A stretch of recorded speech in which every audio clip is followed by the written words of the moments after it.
if it's all right, Roy, I wanted to just get started with talking to you about you and your sort of relationship with exam preparation.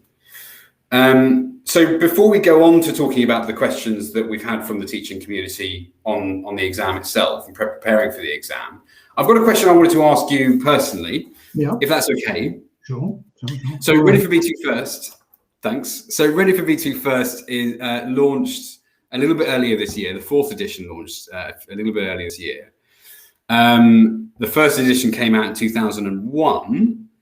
And you've also written, as I said earlier, Straight to First, and you've co-written Ready for C1 Advanced. So just taking you back, if you don't mind, taking you back to that time, how did you get into the whole exam preparation thing? Yeah, okay. Well, you mentioned I was a DOS, a Director of Studies in Lithuania, and as part of that role, I was preparing material for teachers and helping them with their classes, preparing supplementary material. And then I came back in 1996 to Madrid. I'd been working at International House Madrid, and I came back to International House Madrid, and I became the Cambridge exams coordinator, which meant I organized the kind of submissions for the exams, and I helped teachers prepare their classes. So again, I was creating material for the teachers, supplementary material. And then I started doing talks at conferences about exam preparation. And at one conference, at the TESOL conference in Madrid, I was approached by somebody from Macmillan, David Riley, who came up to me and we exchanged addresses, and they contacted me shortly afterwards to write sample units of a book, which became Ready for FCE, I think it was originally called. Mm-hmm. And yes, I wrote the sample, and they gave me the whole thing, the workbook, the student's book, the teacher's book, which I asked somebody else to do, Hilary Thompson. And that was it. That's when my whole thing, the whole writing career for Cambridge exams began.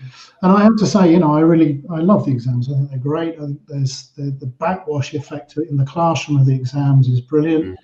There are clear structures, clear goals, clear skills to aim for, and the effect in the classroom is brilliant. Also, the fact that you're preparing students for an exam and the satisfaction they get and you get as a teacher when they get through that exam and pass that exam is incredible. I think it's a lovely sensation. I have to say that I have 2 teenage daughters, and they've been through PET, First and Advanced. I live in Spain. My wife is Spanish. My 2 daughters' first language is Spanish, but of course they're bilingual because they got an English dad.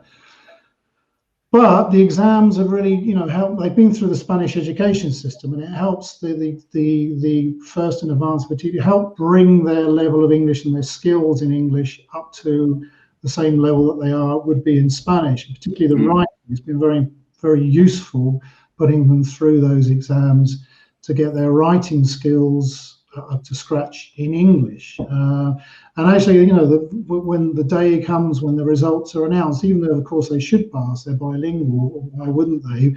When you put the codes into the computer and the result comes out, there's a kind of yes, it's that kind of sense of huge satisfaction. I think I get more enthusiastic than they do when I see them right. as their dad, but also as their teacher to some extent. Yeah, and I think that's remarkable. It also occurs to me actually, there's a school I know in Granada, the Instituto Kellington, Granada in the south of Spain. Maybe some people watching know that school.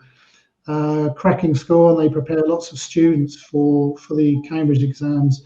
And on their Facebook page, they actually have photos when these students get their certificate with the grade and whatever exam it is they've taken. They take a photo of the student, and there they appear on their Facebook page, and with masks nowadays, of course. Right. There they are in all their glory with their certificate. It's kind of it's such an achievement for them and for the school, and everyone, they share in that achievement. You're in it together. And I think I love that feeling of completeness and satisfaction you get from the exams. Yeah. Brilliant. Oh, thanks, Roy. That was a really nice intro to your world. So we've got some questions to go through. These are questions that we've had from the teaching community via various channels. So should we get started? Let's go. Let's go. So the first question is, do you think that students should have done a B2 level general English course? I'm going to start that again. I massively stumbled. Do you think that students should have done a B2 level general English course before an exam preparation course? Right. Okay. Well, I think before I answer the question, and probably any of these questions, I think the first thing to say, and we've seen just how many different countries are represented here, that we're all in different teaching situations, that we all have different conditions. Our students, for example, will be of different ages, there'll be different levels, they'll be learning at different speeds, they'll have different things going on in their lives. They might be at school, but going through other exams at school or university. So each of our teaching situations is different. And as teachers as well, we're going to be have different time pressures. We maybe don't have so many hours of teaching as we'd like. I know some people only have 2 hours a week for English. Some people don't have any time to prepare for the exam. Some teachers have other pressures. Maybe they have to also complete a school curriculum in English, which is not the same as the Cambridge exams, levels of experience, and so on.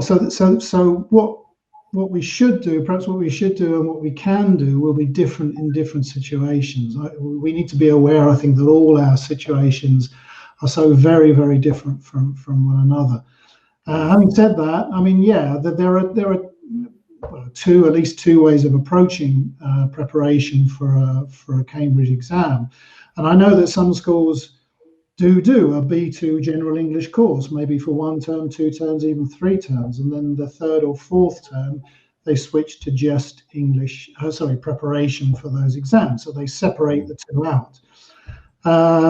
But to mention that book again, Ready for B2 First, if you're using a book like that, then you're doing both at the same time. And the aim is to take students from a B1 or a B1 plus level up to a B2 level, and at the same time prepare them for the exam and introduce them to the skills and strategies required to pass that exam. So there's not a question of should you do this or should you do that. It's a case of what can you do given your teaching situation, and then one of those two approaches that I've just mentioned are equally valid. So each teacher has to analyze their own situation, do what they can. I think that's the answer to that question there. Both very, very valid approaches. But would you say in an ideal world they'll be aiming towards having an integrated approach if possible? Because I think that's the backwash effect of the exams. I think if you're doing a B2 general course, then probably along the way you're giving a nod to those skills that appear in the exam. I think about Straightforward Advanced, for example, which I wrote, was a non-exam book, and in Straightforward Advanced there are not Cambridge Advanced or C1 Advanced tasks, but there are tasks which are similar, because the tasks in the Cambridge exams are so good and so valid that's reflected in Straightforward Advanced. For example, it's a non-exam course, but it does have a nod to those skills required. So even if it's a general course, then I think personally, I think there should be elements of what's to come in those exams. Yeah. Right. Okay, so talking about the preparation for the exam itself then, do you think it's a worthwhile method to simply give them lots of practice tests for the exam? Is that a worthwhile approach in your opinion? No. No.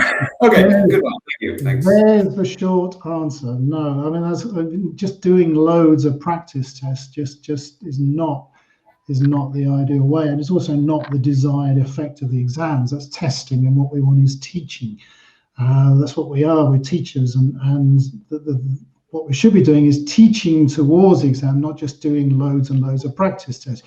You do one practice test, fine, you got 6 out of 8, but that language is forgotten and you move on to the next one. There's no kind of build up of language or build up of skills. We need teaching, firstly, teaching in the strategies for the exam, teaching how each of the different tasks is constructed, what language is tested, what skills are tested, and then what strategies you can adopt. And that requires teaching. You not just do this test and see what happens. You could do that if you want, but it's not going to be very productive. You need that kind of background teaching to get you to where you want to be in terms of the exam. Then, of course, in each of the skill areas, there are all kinds of sub-skills that you need to take on board and practice and get good at. So, for example, in reading, guessing the meaning of unknown words from context, not being fazed or worried by words that you don't know in a reading text, learning how to deal with unknown words. In listening, right. Dealing with distractors. Distractors is such an important aspect of listening. Maybe you think you heard that, but actually you didn't.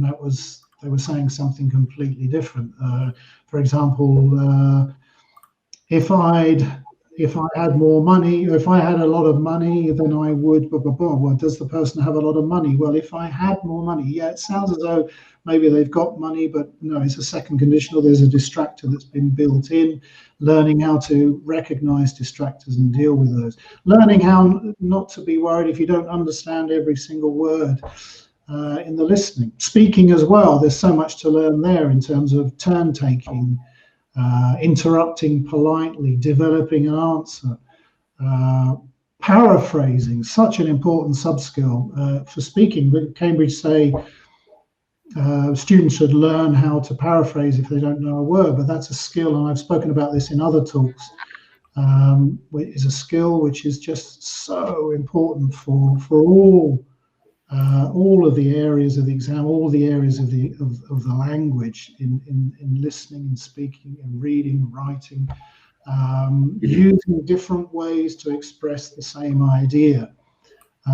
Such an important sub-skill. And if you're just doing practice test, then that's not going to give you that kind of teaching. Having said that, yes, okay, nothing wrong in doing the odd. Of course, perhaps you should be doing a practice tests, but not just loads. And that was in the question, loads of practice. And no, not loads of practice tests. The emphasis should be on teaching and not testing. Certainly do some practice tests to find out how they're constructed. But the onus should be on teaching and also input, getting language, reading language, listening to language, watching television, watching series, being involved in media, writing in English. Input all the time is so important.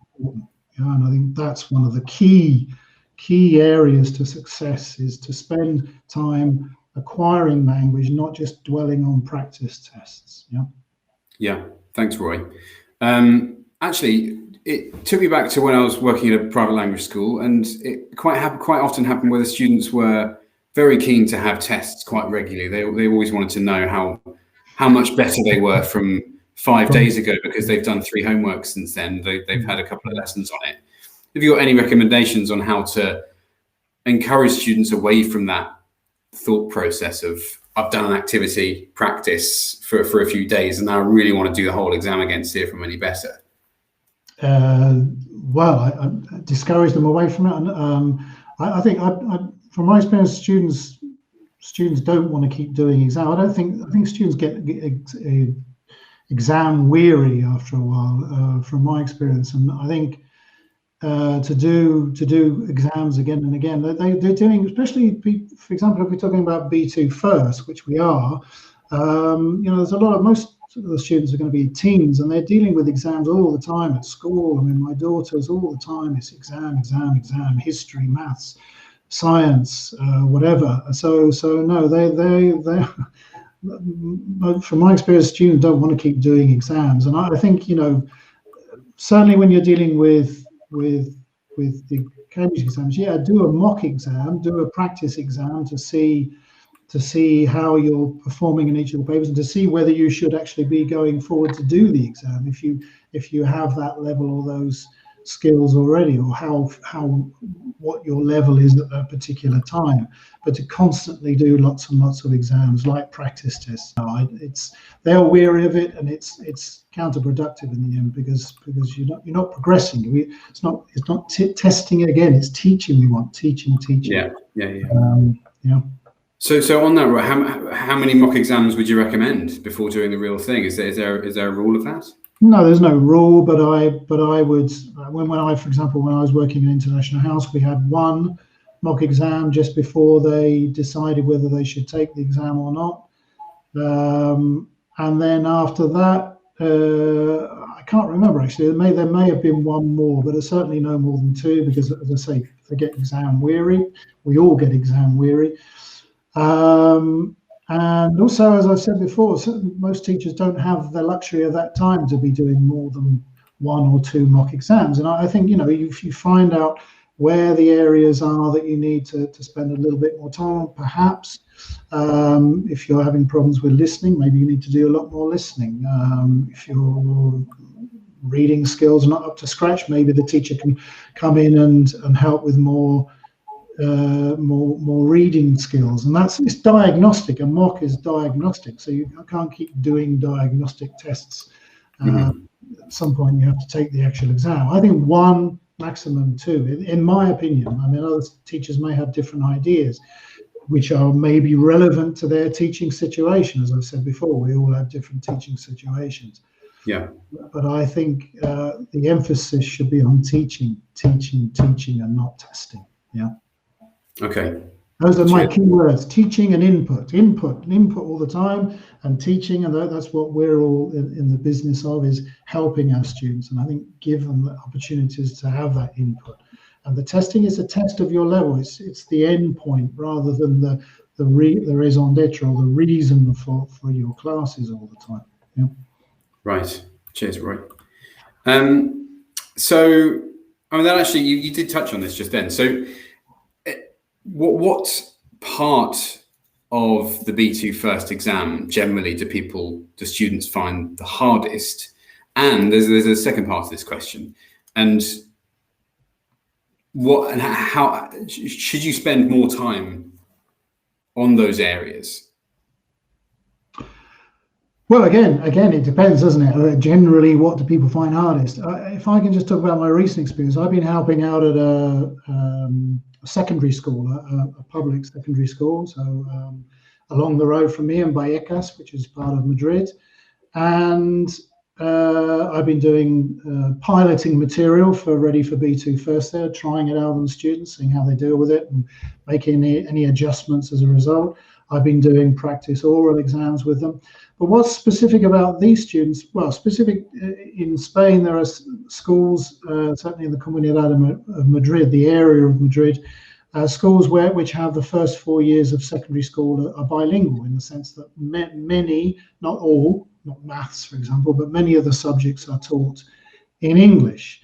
So these students, have quite a lot of experience on a day-to-day level of English in those first 4 years. And for them, I know that they find speaking and writing easy, and they find listening and reading hard. Why is that? It's strange. I think there's a difference here between perception and performance, because although they find speaking and writing easy because it's something they do a lot of in English, they don't necessarily perform brilliantly. And they find listening and reading hard. Why? Well, listening maybe because they don't understand every word and they want to understand every word. Or reading because they have to actually work at it. It requires effort. So in this particular situation of mine that I've been working in the secondary school, they find the productive skills easy and the receptive skills more difficult. But that may be very different in other schools, and even within the same school. So to make generalizations about that is difficult. Although I would suggest that from my experience, use of English is the one that students find really hard. But even these students don't recognize it as the hardest. it's not that the students from this bilingual situation don't recognise use of English as hard. They don't perform. They find it difficult. It's in the sense that they don't perform particularly well. But maybe because it's doing lots of exercises where you fill in the gap or choose the correct option. It's just another exercise that they have to do in their day-to-day school experience. So they don't see the challenge in that. Whereas reading is something else, isn't it? When you actually have to read a text and extract the meaning from it to answer questions, you need to work harder. Whereas this is, well, fill up A, B, C, D, and they're off, they're away. But how they perform is another matter. Is not, they don't perform particularly strongly. And I think that area, use of English, is perhaps the hardest area. Having said that, my daughters find, oh, sorry, talking about my daughters again, what Dad doesn't. Do it, go ahead. Being bilingual, they find the use of English the easiest and the most fun aspect of the exams. It's like a puzzle to them. It's like a game. It's like playing with language. And why is that? And I think there's a serious point here, is that because they have lots and lots and lots of exposure to the language, there's a lot of input. Since they've been born, they've had, as any child, lots of videos, lots of audio in the car, lots of listening to Harry Potter tapes, lots of reading books, and so exposure all the time, which means they're on top of the language. It's not a struggle for them. They're above the language, looking down at use of English, thinking, whoa, this is fun. Yeah. And I really, really, really think this just kind of makes the point that you just need input all the time.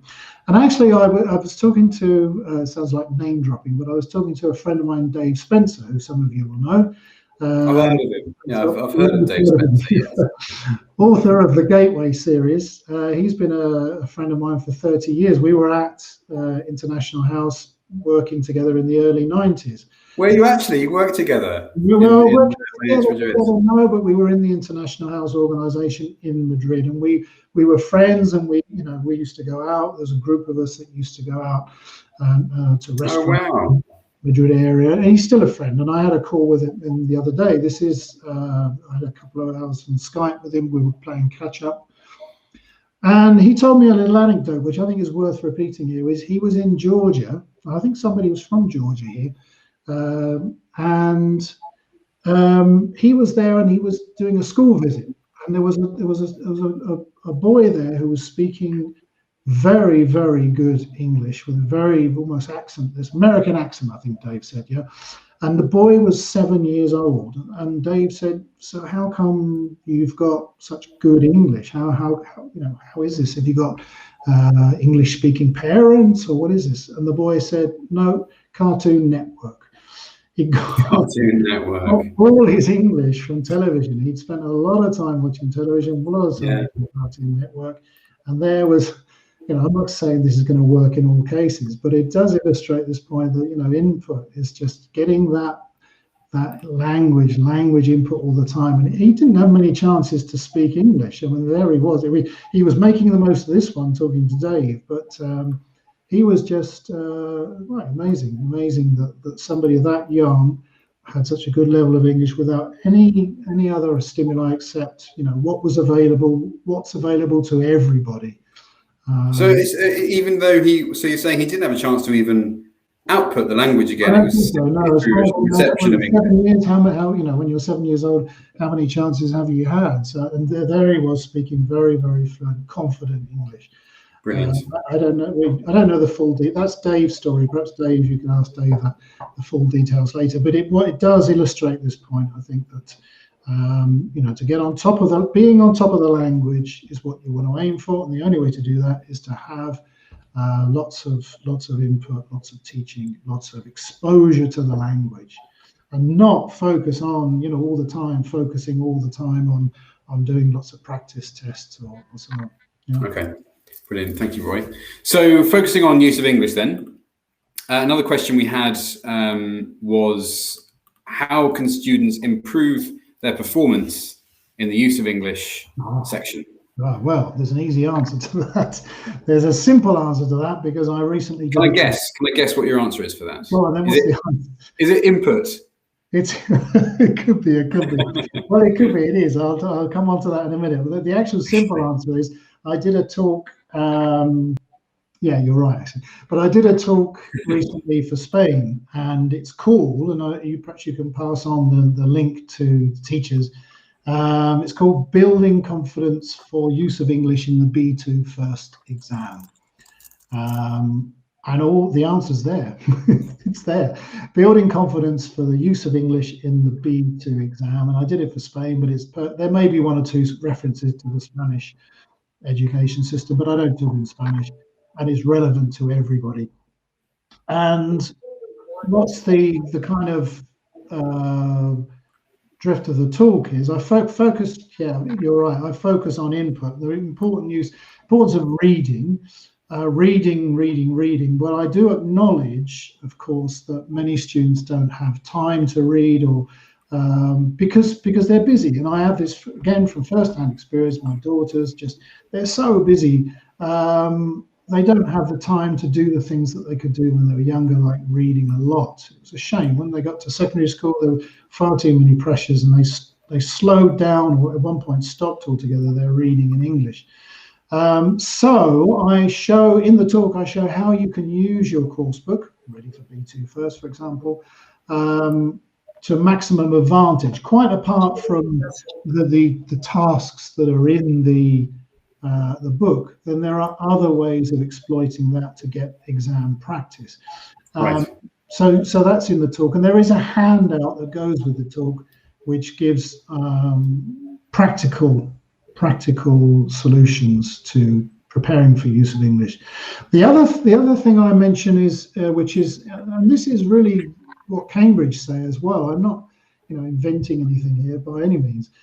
Cambridge also say keep vocabulary records. This is if you read the handbook and look at what's in the handbook, the Cambridge handbook, for all the exams, it's read and keep vocabulary records. And in the talk, I mentioned vocabulary records. It says, Cambridge say give as much detail as possible. I find that's not always possible, and I think people have different ways of keeping vocabulary records. One way that I suggest is to have paraphrasing, and I won't go into all the details. You can, if you're interested in this, you can watch the talk. But to have, for example, if you're dealing with a structure like she managed to cheer him up, rather than translate it, give another way of saying it next to it. So she succeeded in making him feel happy. She managed to. She succeeded in. There's two parts of grammar, and lexis with a grammatical element, and then cheer up, phrasal verb, and make somebody feel happier. So giving paraphrases of the target language that you've got. And of course, I've mentioned paraphrasing before. So you're dealing with paraphrasing. You're also creating a vocabulary record. But I mean, that's that people have different ways of keeping vocabulary records. The important thing is to have one. And if I could just again give a bit of personal experience here, there are a lot of people watching from Germany from Germany and Austria today, German speakers. In a previous life, I used to teach German and French in a secondary school in the UK before I came to Spain. And I studied German, but German went by the wayside, and I was focusing more on Spanish because I was living here. But I'm now going to a class again with Kate Pickering. Some of you may know Kate Pickering. She's another Macmillan author who also worked with me in the early 90s, is also a very good friend.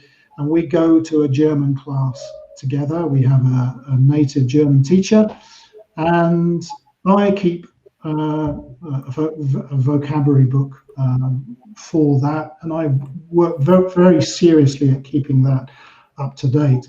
And if I could just say, for example, I have one page devoted to words adjectives that begin with Z, completely random words, but they're random until you tie them down and pin them down and put them into your vocabulary book and organize them. And what I've done with these, at the moment I've got nine favorite words in German that begin with a Z.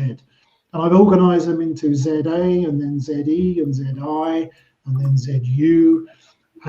For example, zaghaft, Z, Zerfleddert. Zerfleddert is a lovely word, means tattered. Zerzaust for hair, it's ruffled hair, which is something I haven't had for a long time. And zermürbend, a lovely word. These words are great words. I just love these words, and I learn them because they're part of my 9 keywords that begin with NZ. It's random. It's not dealing with a group of words that belong to the same topic area, which is often what we deal with. They're just words beginning with Z. But have you, Roy? Someone's actually asked if you've got, because you've shown me this book. Have you got it handy? Someone's asking to see it. I didn't bring it. No, but it's okay. No, what a shame. I didn't bring it here. It's like no, it's okay. It's like there's a little my black book. Anyway, so it's a famous book, Roy. It's a famous book in my life. It's a famous book. But it's a key book in my life. And what I do is, I put these words and then I reorder them in a way that makes it easier for me to learn. The point is that I've got these 9 words, and every time they appear in a novel that I'm reading, it's like, wow, there's that word, great, there's that word, and I can use them. I'm using them because I want to use them because they're great fun, and I'm still waiting for an opportunity to use zermürbend, which means grueling. So I'll try and see if I can use that sometime. But having fun with words, I'm playing with words and recording the words in whichever way you want to. And if you're the teacher, you can impress upon your students the need to keep vocabulary records and the fun that you can have, or the benefits of keeping of those. Inject fun into the language, if possible. There's another talk that might be interesting to the people watching that I did for the Global Teachers Festival earlier this year, where I talked about, let me see if I can get the name right for that one, vocabulary teaching at B2 first, criteria for selection. Perhaps you can put that one up. And I talk about how I select vocabulary for teaching in this particular case, B2 first, for the B2 first book, Ready for B2 First. And I talk, for example, about the word fluffy. Fluffy, when I'm talking about clouds, what are frequency is clearly very important when you're selecting vocabulary. So I look at which words are the most frequent for clouds, and I choose 3 of those. I've chosen 3 for inclusion in the book. And whilst, for example, dark may be the most frequent, I've rejected that, or not rejected it, but I've not included that because that, for me, seemed a fairly obvious collocation. But fluffy because it's fun, it's very, very frequent. It's very common to want to talk about fluffy clouds, but also because the word is transferable. You can talk about fluffy many things, fluffy cushions, clothes, fluffy jumpers, fluffy towels. When you go to a hotel, you go, oh, fluffy towels, lovely. Fluffy food, you can have fluffy biscuits, fluffy rice, fluffy potatoes. Fluffy hair, yeah. Animals, fluffy cats, kittens, fur, fluffy toys. If you Google those collocations, you'll find they're extremely, extremely frequent, but also the word is fun. Yeah, and going back to the first point, reading input, reading a lot of language, but also keeping records, vocabulary records, in whichever way you feel fit. And you as teachers can guide your students to how those vocabulary records can be made. And in the talk on the use of English, I give examples of how paraphrasing could be brought in there. But there's so many other ways you can record vocabulary. No right or wrong way. Each individual has their own preferred way of learning. The important thing is to get it down. Yeah. Great. And in the talk as well. Sorry, I'll just have a quick sip of water. Go ahead. Me too. In the talk, I also look specifically at each of the tasks here. It's not just those general umbrella points, but multiple choice close, open close, word formation and transformations, how you can prepare students, what to look out for. There's so many things to look out for. Word formation, for example, a systematic approach. Spelling is an important aspect, and also not writing down the first word you think of when you see comfort. Comfortable is the most obvious word, but it may not be the word that fits into the gap. So looking very closely at context. And there are exercises in the handout to help the teachers to use with their classes.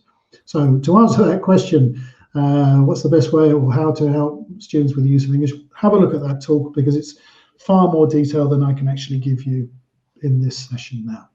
Great. Cheers, Roy.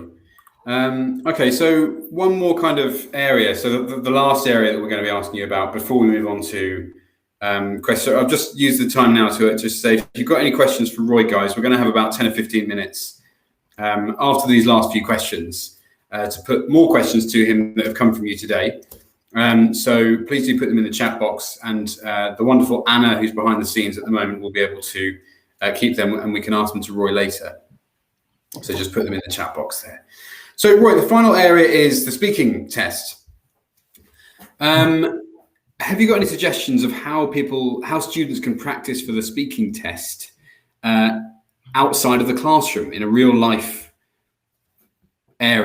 environment?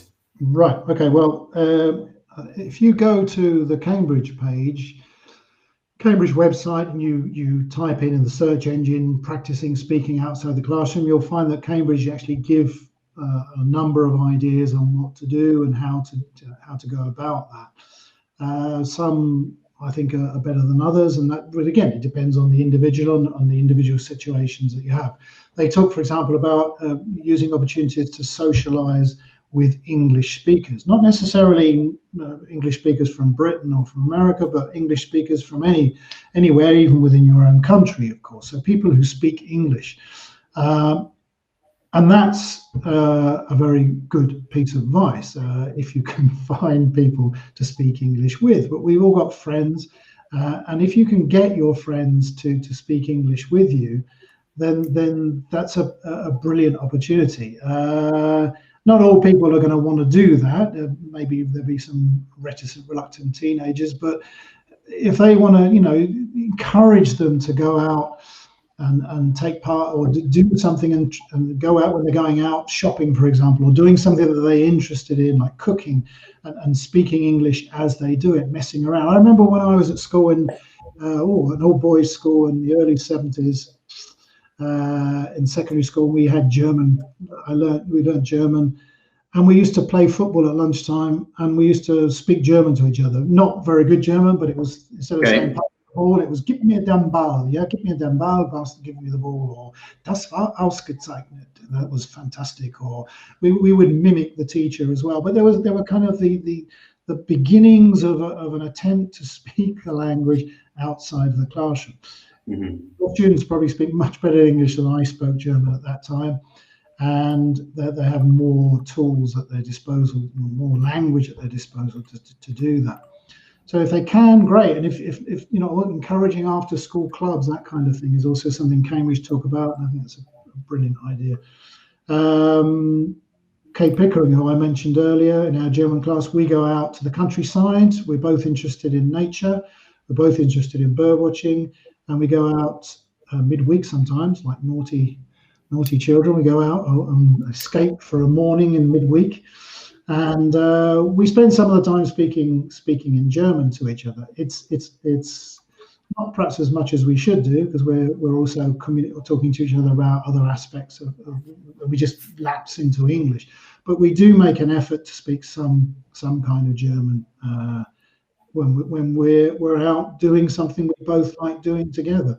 And actually, I've got something prepared here, because I yesterday on LinkedIn, and some of your teachers might be interested in following this up. I got, about 2 weeks ago, I was contacted by somebody called Shona Bannatyne, lovely person who lives in the north of Spain, who's got I think it's a biology degree, I think immunobiology, I'm not sure, cell biology, and I'm not exactly sure the details, but she's a biologist, and she lives in the north of Spain, and she's worked in the private sector, but now she teaches English, she helps people with medical and scientific documents, but she also has this kind of conversation class, which is called Let's Talk Nature, Conversations for Nature Lovers, and I'm reading here from her advert that she says, and I'll just read it out what she says.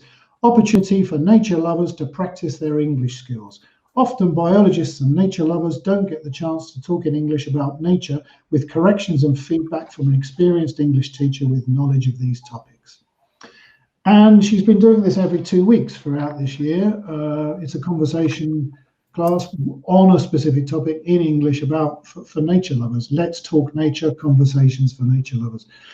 And it's a free event. It's open to people of learners of, I'm reading again, B1, B2, C1 level approximately.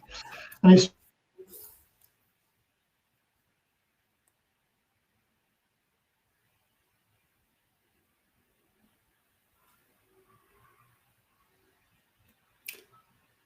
can anyone else hear Roy?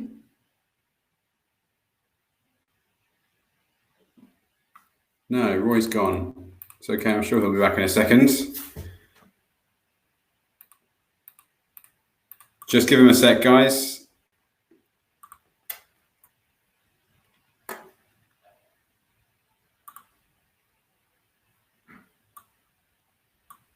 Just wait for a second. Roy, if you can hear me, I don't know if you know, but you can't. We can't hear you at the moment, Roy.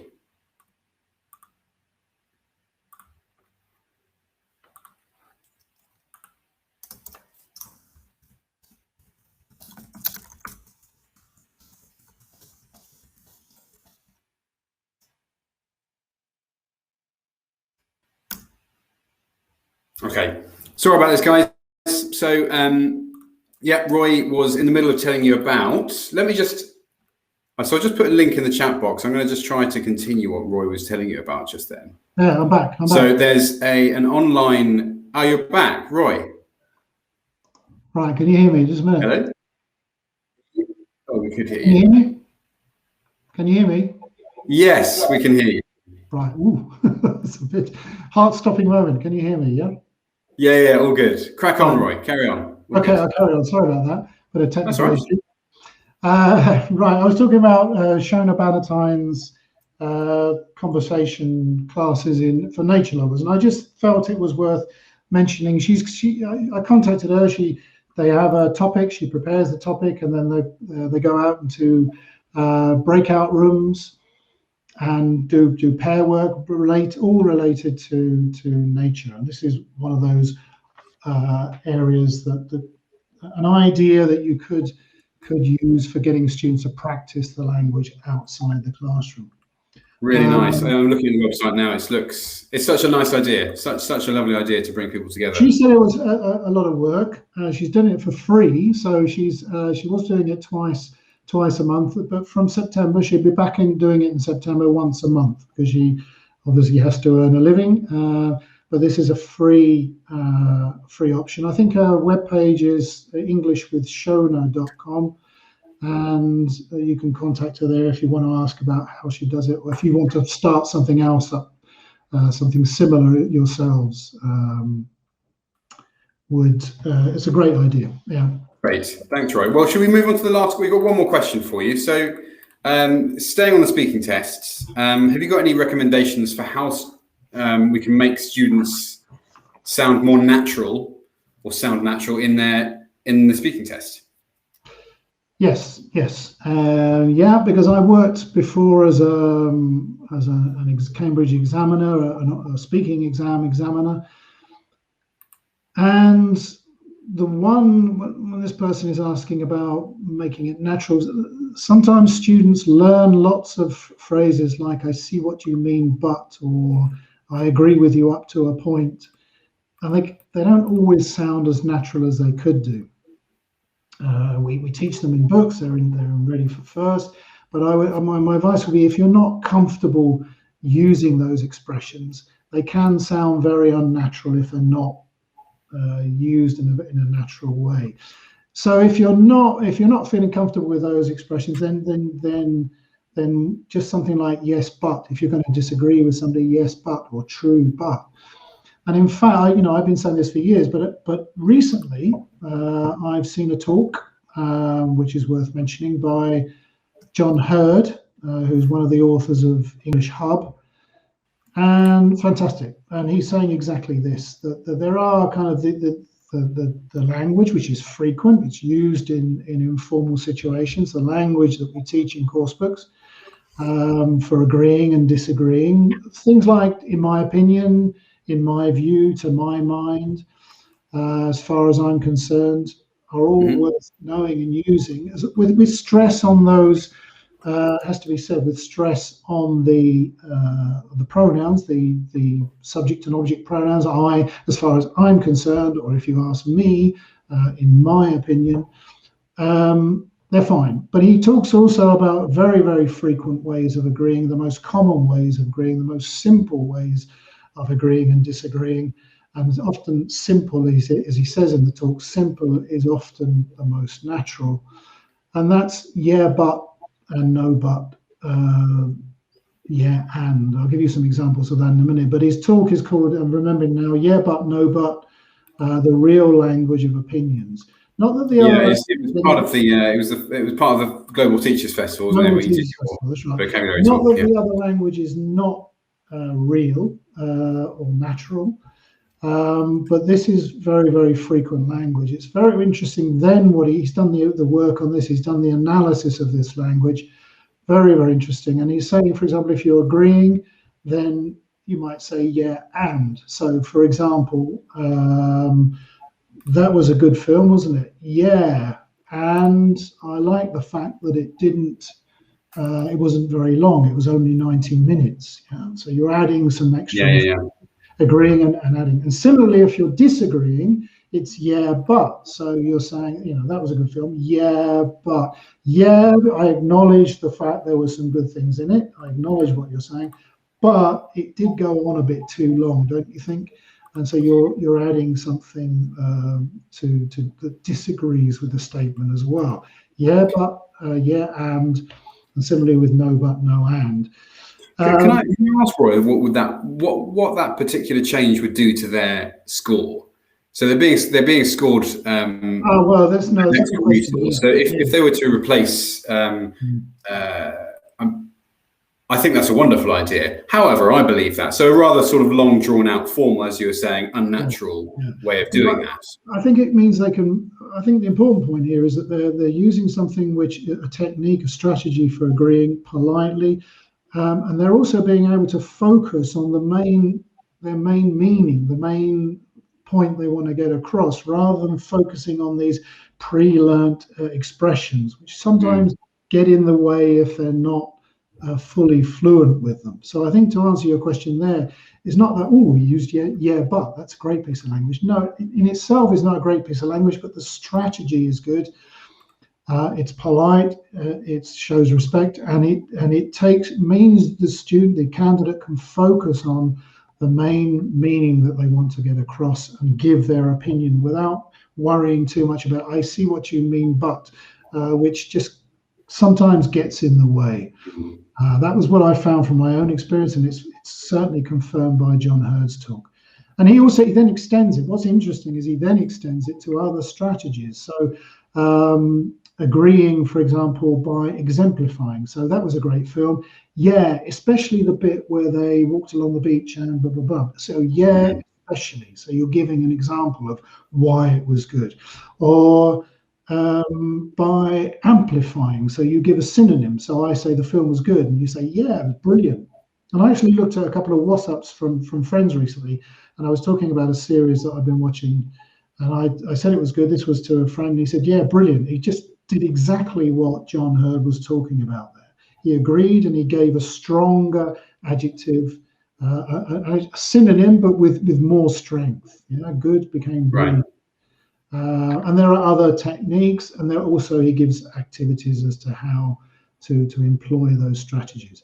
So these are not mine. This is kind of John Hurd with his research. He's done a lot of research on this, on corpus, and he's reached these conclusions. And a conclusion which I was trying to, muddle-headedly trying to say to students, you just use yes, but, or true, but. Keep it short. But there he is with the proof that it is frequent language, and I think also with some very, very good activities to practice that language and those strategies. Yeah. Great. Thank you so much, Roy. That was brilliant. Well, I think, should we move on to the next step? step. So Anna, do you want to come into the room? Anna's been collecting all of your questions that you've been asking while we've been going through the questions we had from teachers before the session. Hi Anna, how are you? Hello, Hi Anna. Will, I'm fine. How are you? Hi Roy. Pretty good, pretty good. So you've been keeping an eye on the chat box. I have seen quite a few questions coming through. Do you want to go ahead with that? Yeah, I just want to say, Roy, really, really interesting talk. And I think we can see in the chat box that people are really interested. And indeed, there's lots of questions for you as well. I don't think I can ask you all the questions, but one that I thought we're going to start with, because I think a lot of us are quite curious about that. How long does it take you to write an exam preparation book? Because there's a lot of work involved, right? Yeah, there's a lot of work involved. This one, actually, this last 4th edition it was born 4 years ago. Now, that doesn't mean it took 4 years to write. We had to stop at one point for different reasons. But to answer the question, I think really, well, having said that, the break in writing there gave me a lot of chance to kind of research and do put more work. Because I was working all the time doing behind the scenes research. But I think in general, there are pressures from publishers like Macmillan, but from they're usually quite good to me, Macmillan. I would say 2 years is the kind of usual amount of time. Other publishers might require books to be written in a shorter period of time, but I think to write an exam preparation book does require a lot of time, and I say 2 years, but that's working lots and lots of hours. It's in fact, Will, you asked me what my favorite period was. I think the favorite, I said the beginning, but perhaps actually the beginning 20 years ago after I'd written it, because the actual process was zermürbend. It was grueling. It was very, very tough, and I was working 12 hours a day. I didn't have any children. I just had my wife, and my wife was doing all the shopping, all the cooking, everything, and I was spending every hour of the day writing or teaching, because I was also teaching at the same time, which meant I could pilot the material. And I think that's a very, very, I'm kind of going off of a tangent perhaps, but I think it's an important aspect of writing a book, whether it's exam preparation or not, to be able to try the material out with students. And I've always been lucky that I've always been either teaching full-time or in a situation where I could use the material with students. You don't just write an exercise, that's it, that's going to work. You don't know, there's always something that you haven't covered, that you've overlooked. Thanks, Roy. I think you've got that in common with Dave, because I know Dave Spencer also likes to try out his activities in the classroom. So there you go. And a fabulous question. And I think I can just say from all of us and everyone in the chat box, thank you for being so committed to this, because of that, there's a great course book for us teachers to use, of course. So good. Let me move on then to another question, which I think is really important. As an exam teacher myself, mainly IELTS, where should we start? If we've never taught exam classes before, we meet our class tomorrow, what do you recommend we start with? Hopefully you start a bit before the next day. Next week then. I think the first thing to do is familiarize yourself with the exam. It's fairly obvious, but it maybe isn't always done. I think you need to, and then the shortcut to that is to use either the Cambridge Handbook or Ready for B2 first. But to familiarize yourself with what's in the exam, and depending on the amount of time you have, but to look at how those tasks, exam tasks, are constructed. This may not be something you can do immediately. Just if you're told, right, tomorrow you're doing an exam class, you haven't got time to do that. But certainly, if you're teaching an exam, it's not just a multiple choice close. There's all sorts of things you need to know about it. You need to know that there are essentially three types of question. That it may be the word is part of a phrase, like to gain access, to gain respect, or a phrasal verb. It may be the word is relevant to that context. So a word which is not part of a phrase but would only be used in that specific context, or a word which has a grammatical aspect. I mentioned before manage to with the infinitive or succeed in. There's a piece of lexics with a grammatical aspect. And those are the three main types of questions in multiple choice close. Do that kind of research for the whole exam, for use of English, for reading, for writing, for listening, and then you'll be, you'll be knowledge. That knowledge is strength. If you have that knowledge, then your teaching will be so much more well informed, and you'll know why you're doing certain things. That's what you need to aim for, really. So that's really, for me as a teacher, I need to prepare thoroughly. I need to know what I'm teaching, why I'm teaching it. What's the first thing you would do with your students then when you get to that class? The first thing, yeah, because when I talk about my exam practice, I always think it's really important as a teacher to get to know your students. Yeah, as you would with any class. Yeah, of course. I mean, that's sorry, I thought we were talking in specific about exam there, but of course, the first thing is get to know your students. I mean, don't treat them as vessels to be filled. They're people that with find out what their interests are, what pressures they're under. I think that's an important one as well, to find out what other time pressures they've got, to find out just how much you can, what areas you can focus on, how much time they have to have this goal, to reach this goal of maximum exposure to English.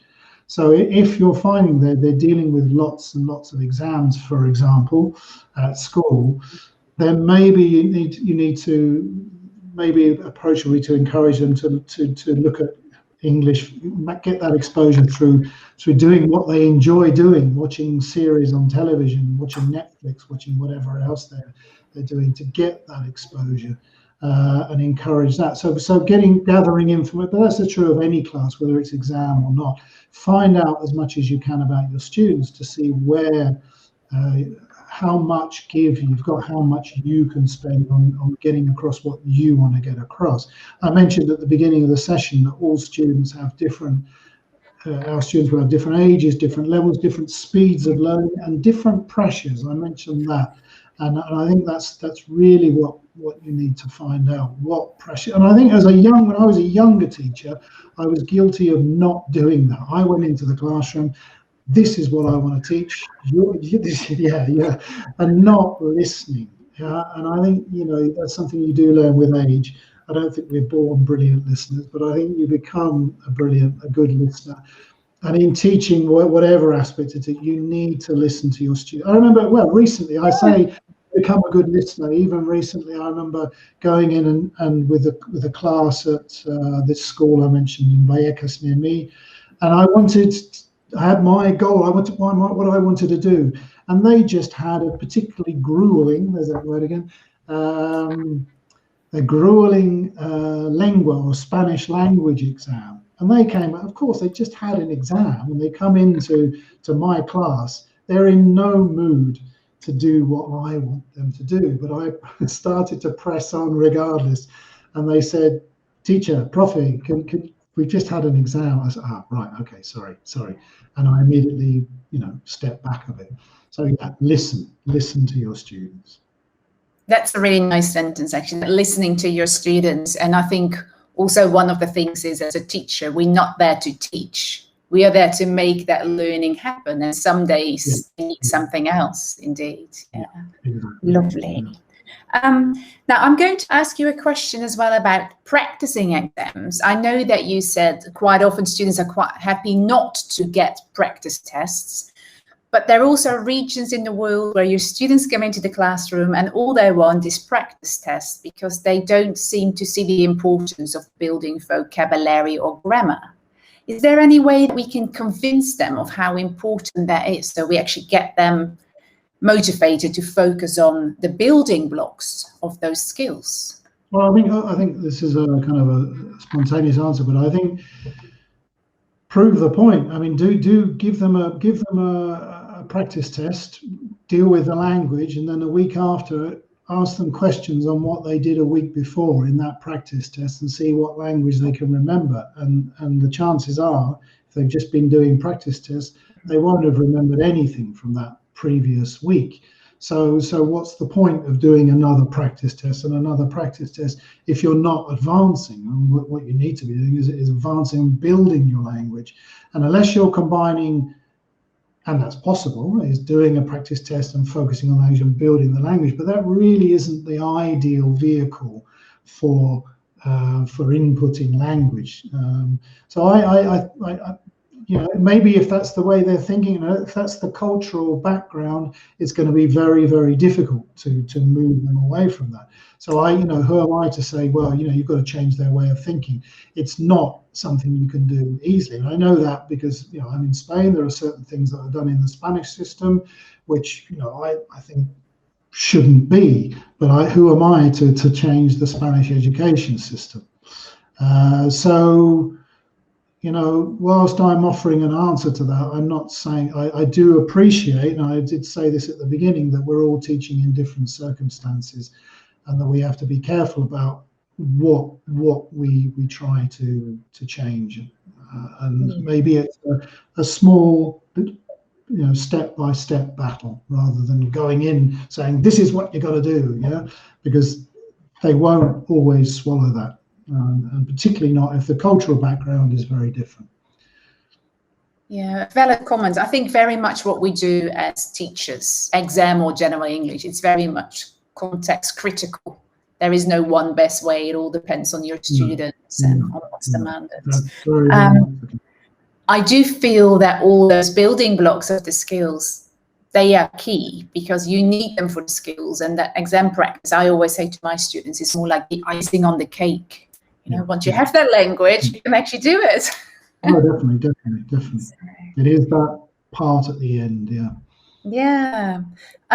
One more question, actually, about students with speaking skills. Quite shy students, they struggle to speak, they try to speak, they do make errors. So how are you going to go about this? You want to correct them, but you want to keep that motivation level high. Have you any tips how we should deal with that?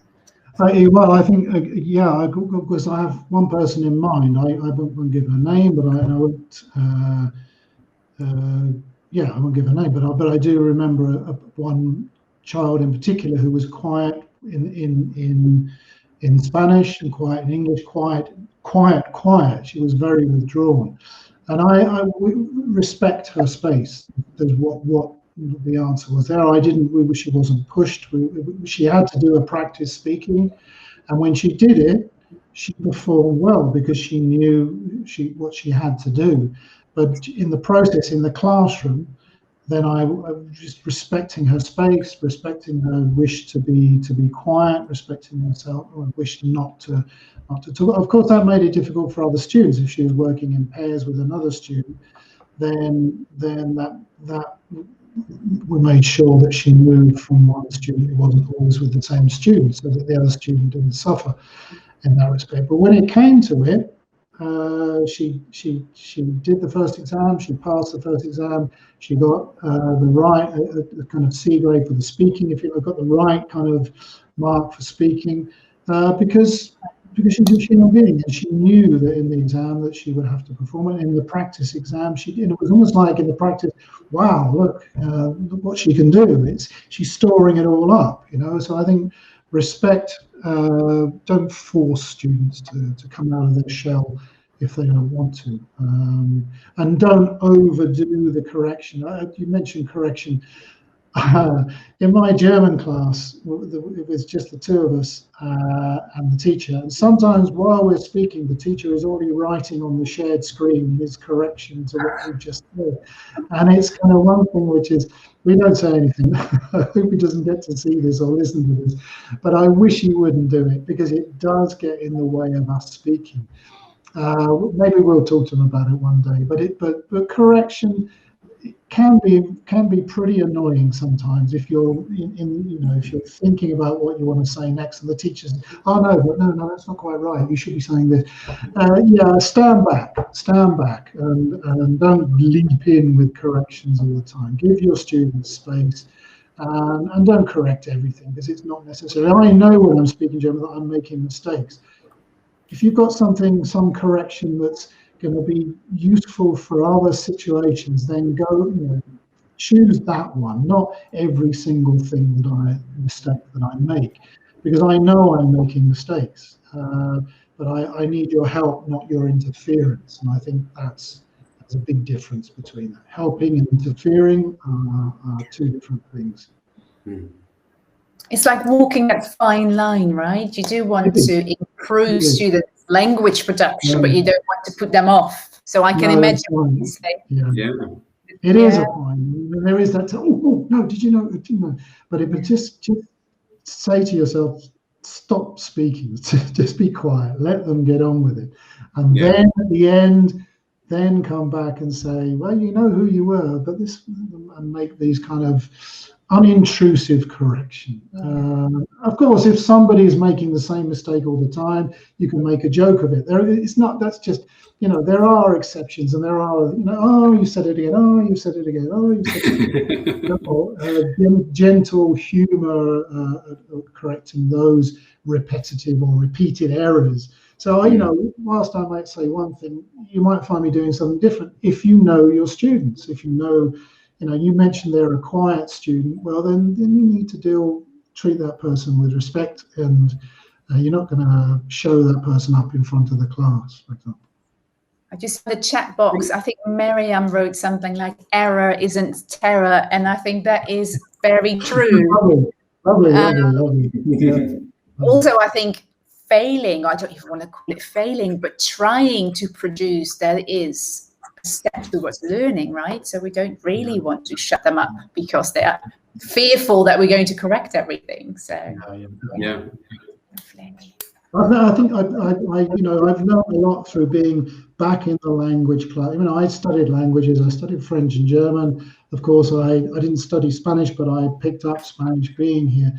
And I think, being a language learner, whether it's English or another language, really is useful for you as a teacher to understand some of what goes on in your learners' minds, and to be more empathetic and to understand, sympathetic, and understand what they're going through. And there was a long period when I wasn't learning language, and I wish I had been. I'm coming back to German now, and I'm realizing some of the, how tough it is, particularly German. It's a tough language, or whatever language is, if it's a different way of thinking, it's a different structure to your own, then your mind goes through so many different processes. And as a teacher, you just don't want your teacher to be coming in all the time and trying to impose themselves on you. You just give me a bit of space. And I think being a language learner is very useful if you're a language teacher. I very much agree, because it shows you what you maybe shouldn't do in the classroom at times. There's probably a lot of German people from Germany who are going to be thinking, his accent's not that brilliant. Well, I know my accent isn't that brilliant, and I can't do much about it, I'm afraid, but I do my best. And I won't tell you what my children think about my Spanish accent.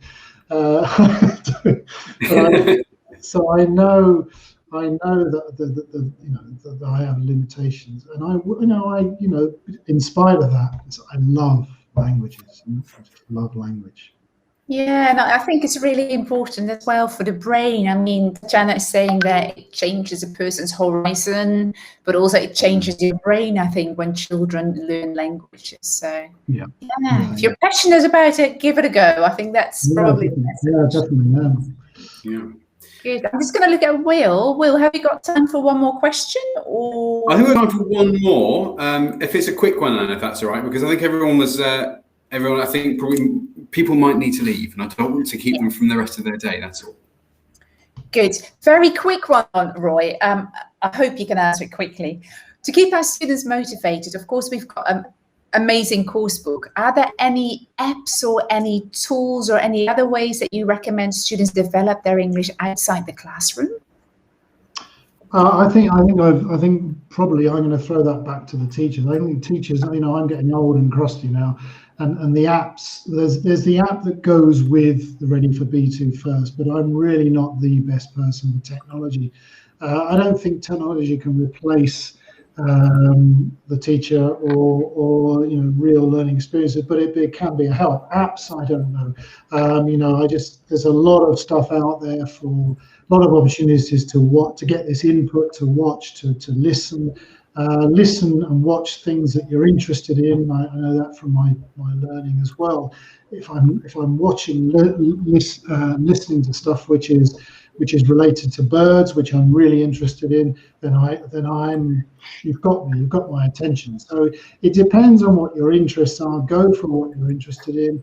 There are apps for speaking practice, for example, but I've looked at them. I'm not very impressed. It's not really speaking. I did talk about speaking English to friends if possible, but apps really are just kind of fill in the gaps or listen to the conversation. Now you take over the role of speaker B and repeat that, but that's not speaking for fluency for me. So I think apps have their limitations.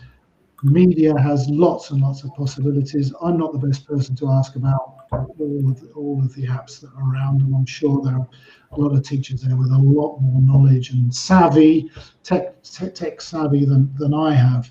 But whatever keyword input. Yeah, just keep getting that maximum exposure. That's the word of the day. Apart from grueling and zermübend, that's the word. And input. You forgot input. You said input loads of times. Yeah. Yeah. Lovely. Well, thank you very much. Thanks, Roy. My pleasure. Oh, it was great, Roy. Thank you very much. Thanks for being here with us and answering all sorts of different questions about B2. What would the world do without Roy Norris? Is all I can say, to be honest. And thanks, Anna. As always, you're here finally, you're actually on the screen to thank you for taking part in all the webinars up until now, and this one and the future ones, and pleasure to work with you. Thanks for your help. Yeah, thank you to you. Thank you to everyone for coming and listening to me, and I hope, good luck with your exam teaching, and be passionate. That's it. Be passionate about your exam teaching. Well, actually, while we're on being passionate about your exams, I just want to show you about Roy's course. I mean, it might come better from Roy, but I'm going to try. And tell you about Ready for B2 first. And Roy, feel free to jump in and add anything you'd like. Okay. So this is the 4th edition of Ready for B2 First. First one came out over 20 years ago. So it really is, it's got quite a legacy behind it. This, for the 4th edition, continues to do what the previous 3 editions did, with the in-depth exam training, and it's got all the popular features that you're used to. So we've got also innovative digital support. There is an app that comes with Ready for B2 First. So if you're looking to use an app to prepare your students, this course actually comes with its own app, which is, of course, completely linked to the course itself. We've updated the reading and listening text. Roy has updated the reading and listening texts. We've got new pronunciation sections and improved the page design to make things easier to navigate. You'll be glad to know also that we've configured the course so that you can teach it in any scenario that you're teaching now, if you're teaching online, if you're teaching in class, or if you've got some kind of blended situation at the moment, then we've got you covered with Ready for B2 First. So, Roy, anything else to add?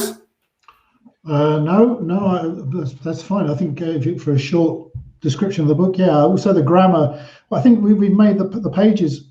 The design is great now, and I think that's I particularly love the design of the book. The pages are lighter, but that doesn't mean to say there's less content. We do have 12 units instead of 14 that we had before, and we pulled it down to 12. But all the main content that was in those final 2 units, I've restructured and put in to other areas of the book. And also with the grammar, what we've done is, we've lightened up the grammar pages. Again, the content is there; it's just in a different place. So in the unit, you'll get the introduction to the grammar. you'll get referred to the language reference section at the end of the book, where you'll have on a double page, you'll have one page which is the grammar explanations, on the other page further exercises. So you'll have the detailed exercises at the end of the book, so that the grammar in the book is in the unit is there. It's just lighter on the page. You don't get that kind of cluttered feeling, which I think we had for all the first 3 editions. So much lighter look, much lighter feel, but same content. And I do emphasize the same content in that respect, and more content, because there are now pronunciation pages for those students who want it. And each unit is introduced with part 1 speaking questions. So, in your first lesson, the lead-in activity are some topic-based part 1 questions to get the ball rolling, to start the unit off. And it just looks and feels just a happy book. I like it. Love the design. Brilliant. Thank you, Roy. Did a much better job than I did at describing it. Probably helps authoring the thing. Let's be honest. It probably helps me for the last 4 years. So there we are. Yes. May have something to do with it.